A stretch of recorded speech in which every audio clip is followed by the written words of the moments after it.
তো দেখো সকালের ছোট্টখাটো টিফিন হয়ে গেছে।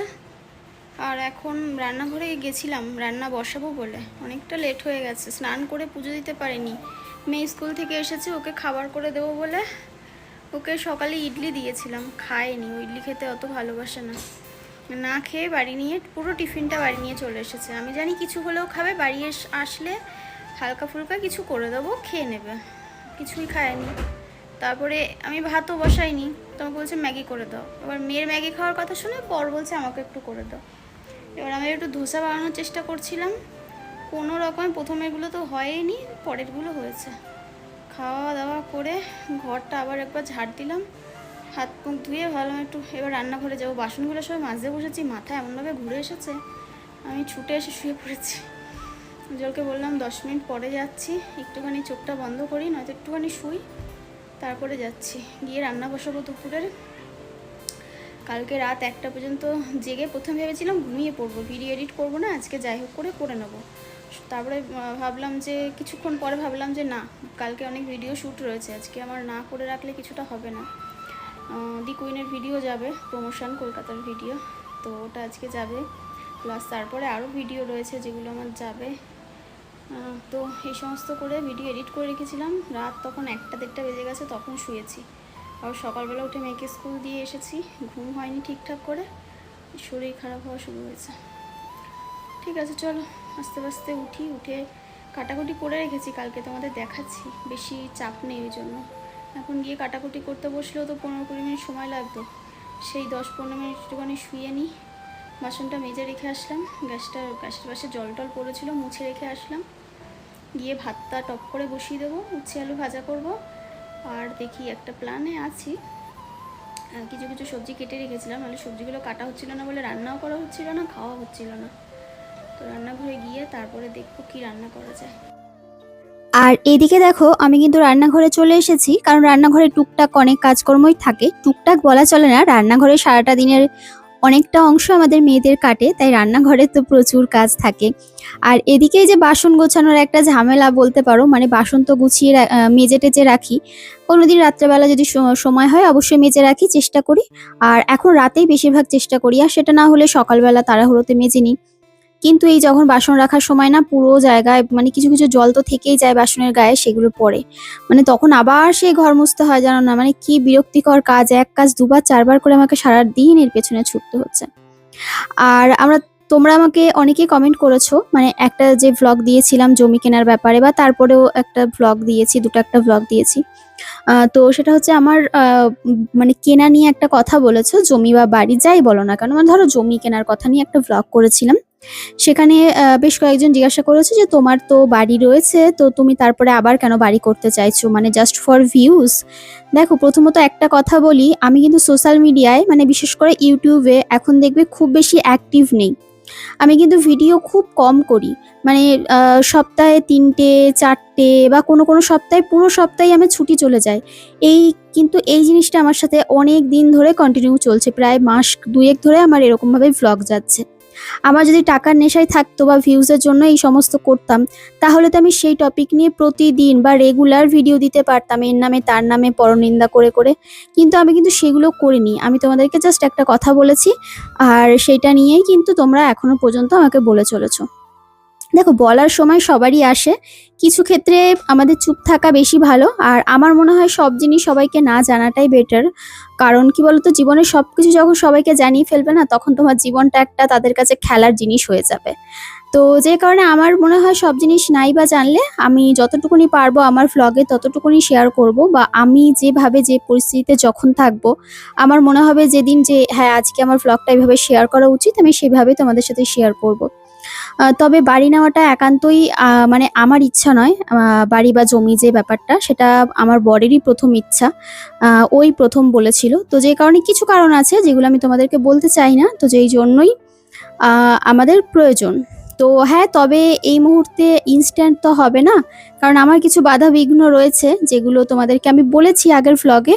তো আমার আগামী ভ্লগগুলো দেখো, আশা করি সেখানে তোমরা কিছু না কিছু বুঝতে পারবে, বা তোমাদেরকে কিছু না কিছু আমি বলবো। তো তখন হয়তো মানে কি বলবো, কিছু বলবো বলতে হচ্ছে তোমাদের, কারণ আমি খারাপ ভালো কিছু বলার নেই, তবে আমি আমার ব্যক্তিগত লাইফে আমি আমার লাইফটা কিভাবে কাটাবো বা কি চিন্তা ভাবনা করছি সেগুলো তোমাদের সাথে অবশ্যই আমি জানাবো বা শেয়ার করব। তো আশা করছি যতটুকুনি পারবো ভ্লগ শেয়ার করার চেষ্টা করব। তারপর ওই যে বললাম, সোশ্যাল মিডিয়ায় খুব একটা বেশি অ্যাক্টিভ আমি নই। প্রথমত আমার বিভিন্ন প্রবলেম চলছে জীবনে, তাই আমার ভিডিও এই মুহূর্তে, তারপরে আমার বিভিন্ন কাজের সাথে, আমি বললাম না বিভিন্ন কাজ এত বেড়ে গেছে যে আমার আর সোশ্যাল মিডিয়ায় মানে ভ্লগ করা, মাঝে মাঝে উজ্জ্বলকে বলি উজ্জ্বল এবার হয়তো ছেড়ে দেবো, আর দিতে পারবো না, ভালো লাগছে না। আর সত্যি কথা বলতে সারাটা এতগুলো বছর ধরে তো শুধু খেটেই গেলাম, মানে খেটেছিলাম বলে এই জায়গাটা তৈরি করেছিলাম, না হলে তো কেউ, হ্যাঁ তোমরা ভালোবাসা, তোমাদের আশীর্বাদ, তোমাদের সাপোর্ট অবশ্যই ছিল, কিন্তু অবশ্যই কর্মটা খাটনিটা তো আমারই ছিল। দিনরাত পরিশ্রম, চোখের জল, মাথার ঘাম, রক্ত জল করা পরিশ্রম দিয়ে আমি আমার এই জায়গাটা তৈরি করেছিলাম। ছাড়তেও কষ্ট হয়, তবুও কিছু ক্ষেত্রে ছাড়তে হয়, কারণ ওই যে হাতের কাছে সব কিছু সহজে পেয়ে গেলে তার মূল্য আমরা দিতে জানি না বা ভুলে যাই, সেটা সবার ক্ষেত্রেই। তো এটা আমার অনেক অনেক একটু একটু করে খাটনি করে পরিশ্রম করে তৈরি করা একটা জায়গা, যেখানে অনেক মানুষের ভালোবাসা আমি পেয়েছি, আজও পর্যন্ত পেয়ে যাচ্ছি। তাই সহজে ছাড়ার কথা ভাবলে না আমার কান্না পায়, কষ্ট হয়, দুঃখ হয়। ভাবি দিন শেষে একটা কথা বলার মানুষ তো প্রয়োজন, সেটা হয়তো আমার তোমরা। তবুও সেটাই হয়তো এখন আস্তে আস্তে হারিয়ে যেতে বসেছে। যাক চলো, এদিকে দেখো অনেক রান্না বান্না করছি আমি। আর আজকে একটা স্পেশাল রান্না করছিলাম, তোমার বড়ার তরকারি করছিলাম। এই বড়াটা না এই চাল দিয়ে আর ডাল দিয়ে বানিয়েছি, মানে বড়াটা ভীষণ নরম হয়েছিল, আর ঝিঙে দিয়ে তরকারি করেছিলাম। আর নামানোর আগে একটু সর্ষে পোস্ত বাটা দিয়েছিলাম, এর মধ্যে চাইলে একটু নারকেলও দেওয়া যায়, ভীষণ সুন্দর হয় তরকারিটা খেতে। আর বড়াটা চাইলে তোমরা কাঁচা অবস্থাতেও যখন ঝোলটা ফুটবে তখনও দিতে পারো, তবে আমি সাহস করে কাঁচা অবস্থায় দিতে পারলাম না। যাই হোক, দেখো দুপুরে রান্নাবান্না তোমাদের সাথে শেয়ার করে দিলাম। আর এবার হচ্ছে সন্ধ্যাবেলা, তবে সন্ধ্যাবেলা আমি বসে নেই, আমার আজকে শ্যুটের কাজ নেই, ছুটি নিয়েছি। তো ভাবলাম যে না, আমি তাহলে আমার ঘরের কিছু কিছু কাজ আছে সেগুলো কমপ্লিট করে ফেলি, কারণ মাঝে মাঝে ঘরের লুকগুলো চেঞ্জ করতে হয়, তারপরে ঘরের নোংরা হয়। যেমন এই যে ড্রেসিং টেবিলটা, তারপরে তোমার ঘরে এই আলমারি টালমারি, কাঠের যে আসবাবপত্রগুলো আছে দেখবে, ওগুলো বেশি কিন্তু নোংরা হয়। তো যে কারণে ওগুলো মাঝে মাঝে একটু ক্লিন করে দেওয়া প্রয়োজন। চেষ্টা করি সপ্তাহে একদিন করে করার, তবে হয়তো কখনো কখনো সেটা হয় না, আবার কখনো কখনো সপ্তাহে দুদিনও হয়ে যায়। সেটা ডিপেন্ড করছে আমার ইচ্ছার ওপর। আসলে ফাঁকা হাতে বসে থাকতে পারি না, বিভিন্ন দিকে মানে চিন্তা ভাবনা একদম পুরো ঘিরে ধরে। তাই নিজেকে হ্যাপি রাখতে গেলে যতটুকুনি আমার পক্ষে করা সম্ভব আমি ততটুকুনি নিজের জন্য করি, আর এখন থেকে আরো বেশি করে করার ইচ্ছা আছে। তো নিজেকে নিয়ে একটু ভাবতে হবে, কারণ নিজেকে নিয়ে তুমি না ভাবলে তোমাকে নিয়ে সত্যিই কেউ ভাবার নেই। এটাই হচ্ছে ব্যাপার। তো যাই হোক, দেখো এদিকে আমি কিন্তু তোমার ড্রেসিং টেবিলটা ভালো করে ঝেড়ে পুছে, যা যা ইউজ করার জিনিস সেগুলো ইউজ তো করা হয় না, তবে ভিডিও পারপাসে আমার লাগে, প্রতি সপ্তাহে বিভিন্ন প্রোডাক্ট আমাকে দেখিয়ে ভিডিও করতে হয় প্রমোশনের জন্য। তো সেগুলো চোখের সামনে রেখে দিই, আবার মাঝে মাঝে যখন মনে হয় যে না এখন একটু ইউজ করার দরকার, তখন আবার একটু ইউজ করে নিই।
আর সন্ধ্যাবেলা তো মেয়ের পড়া ছিল, তো ম্যাম কোনো দিন এরকম হয় জানো তো, যে ম্যামও আসে, ম্যামের পড়া শেষ হয়, এবার স্যার ঢুকে পড়ে। তো মেয়ের একটু কষ্টই হয়ে যায় মাঝে মাঝে, কিন্তু কিছু করার নেই, পড়াশোনার জন্য তো একটু কষ্ট বা একটু প্রেশার নিতেই হবে। আর আমি এখানে সন্ধ্যাবেলা বসে বসে ওই সমস্ত ঘরের ঝাড় পোছার কাজগুলো কমপ্লিট করলাম, বিছানা ছাড়লাম, তারপরে ঘরটাও একটু পরিষ্কার করে নিলাম। আর এবার আমি বসেছি, আমার কিছু ভিডিও আপলোড রয়েছে, তো সারাদিনই মোটামুটি থাকে, ভিডিও আপলোড থাকে, তারপরে কিছু কমেন্টস, কিছু আরও মানে অনেক অনেক কাজে থাকে। সোশ্যাল মিডিয়া যারা থাকে তারা জানে, তাদের অনেক কাজ থাকে। তো সেই কাজগুলোই আর কি টুকটুক করে করার চেষ্টা করছি। তো সেগুলোই করে মানে করছি বলতে সেগুলোই আর কি কমপ্লিট করছি। আর এখানে উজ্জ্বলের সাথে কি একটা দরকারি কথা বলছিলাম। তো তারপরে এদিকে জামা কাপড়গুলো সব ভাঁজ করে নেব। আর রাতে রান্নাবান্নাও রয়েছে, তো রাতে রান্নাবান্নাও করতে হবে। দুপুরবেলা তো রান্না করেছিলাম, তবে দেখি যদি রুটি খেতে চায় তো রুটি করব। রুটি প্রতিদিন আমার পক্ষে করা সম্ভব হয়ে ওঠে না, কারণ সারাদিন সংসারে কাজ সামলে, বরকে সামলে, মেয়েকে সামলে, সোশ্যাল মিডিয়ার সমস্ত কাজ করে তারপরে রাতে না আর আমার ইচ্ছা করে না কিছু, মানে রাতে রুটি করতেও পারি, কিন্তু রাতের আমার এডিট থাকে রাত জেগে, তাহলে একটা মানুষ 24 ঘন্টায় কাজ কি করে করতে পারবে বলো তো? 2-3 ঘন্টা ঘুমিয়ে দিনের মধ্যে মোটামুটি 20-22 ঘন্টা কি করে কাজ করতে পারে? তারও তো একটু রেস্টের দরকার আছে। তো সেই সব চিন্তা করে নিজেই নিজেকে বললাম, ওই যে নিজেকে একটু ভালোবাসার চেষ্টা করছি, তো ওই জন্য ছুটি দিয়ে দিই। রাতে হয় মুড়ি ভাত, বা যদি আমার ইচ্ছা হয় কোনোদিনও তখন আমি রুটি করি, বা যদি কোনোদিনও কাজের প্রেশারটা কম থাকে সেই দিন করি। যাই হোক, এদিকে দেখি হয়তো শ্যুটের কাজ করতেও পারি আজকে, কারণ সেটা এগুলো ইচ্ছা করে আমার ওপর, মানে যেদিন ভাবি যে না অনেক কিছু ঘরে জমে রয়েছে, আমাকে আজকে এই কাজটা করতেই হবে, তো সেগুলো সেদিন করে ফেলি। আর এদিকে দেখো জামা কাপড়গুলো ভাঁজ করার একটা সুন্দর জায়গা হয়েছে। এতদিন তো ওই ঘরে বসে করতাম, নয়তো ডাইনিং টেবিলে রান্না করতে করতে ভাঁজ করে নিতাম, বা আমাদের খাটের ওপরে ভাঁজ করতাম। কিন্তু আজকে এই জায়গাটায় বসে বসে ভাঁজ করে নিচ্ছি বরের সাথে গল্প করতে করতে, তো ভালোই হয়েছে একদিকে। তো চলো জামা কাপড়গুলো ভাঁজ করে নিই, ভাঁজ করে তারপরে এগুলো জায়গা মতো সব রেখে আসবো। আর এই যে সোফা কাম বেড, এটার একটা চাদর দিয়ে ঢেকে দিয়েছিলাম, তো তোমরা তো দেখেইছো, এর একটা কভার কিনবো, দেখি কবে কেনা যায়। সেদিন একজন এসেছিল পাড়ায় বিক্রি করতে, তবে ডাকতে ডাকতে না চলে গেছে। উজ্জ্বল বলছে ওই দেখো চলেও গেল, তুমি আর তোমার ডাকা শুনবে না। তো চলো অনলাইন থেকেই দেখি কিনতে পারি কিনা। আজকের ব্লগটা এখানে এন্ড করলাম, কেমন লাগলো জানাতে